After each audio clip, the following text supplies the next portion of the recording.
बिस्मिल्लाहिर्रहमानिर्रहीम। आज का जो हमारा टॉपिक है जी ये है शॉर्ट क्वेश्चन आंसर्स, जो कि पोएम है ओzymandias, जिसको पर्सी bysshe shelley ने लिखा है। और इसके 3 क्वेश्चन हैं यहाँ पर, और इम्पोर्टेंट जो कि ज़्यादा अहम है वो ये हैं।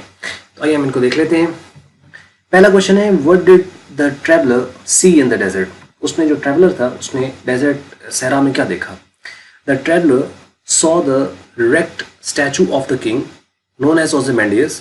He saw 2 huge and trunkless legs of stone. उसने वहां पर उसके 2 जो टूटी हुई टांगे थी जिसके साथ कोई धड़ नहीं था वो उसने वहां पे देखा।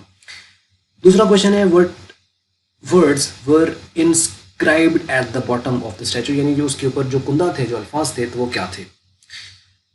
आंसर है, following words were written at the bottom of the pedestal. जो उसकी पेडेस्टल था, यानी जो उसका पाँव वाली जो जगह होती है, वहां पे जो लिखा था वो ये लिखा था कि my name is Ozymandias, king of kings, look my works, ye might and despair. ये उसके ऊपर वर्ड जो थे वो लिखे हुए थे। Who was ओzymandias? ओzymandias कौन था? Ozymandias was an ancient king of Egypt. He was cruel, arrogant and proud of his achievements. बस ये 3 सवाल थे और इतनी सी वीडियो थी। और अगर आपको लगी अच्छी तो आप इसको कर सकते हैं लाइक, और अगर अच्छी नहीं लगी उसको आप कर सकते हैं डिसलाइक। और वीडियो देखने के लिए आपका बहुत बहुत शुक्रिया।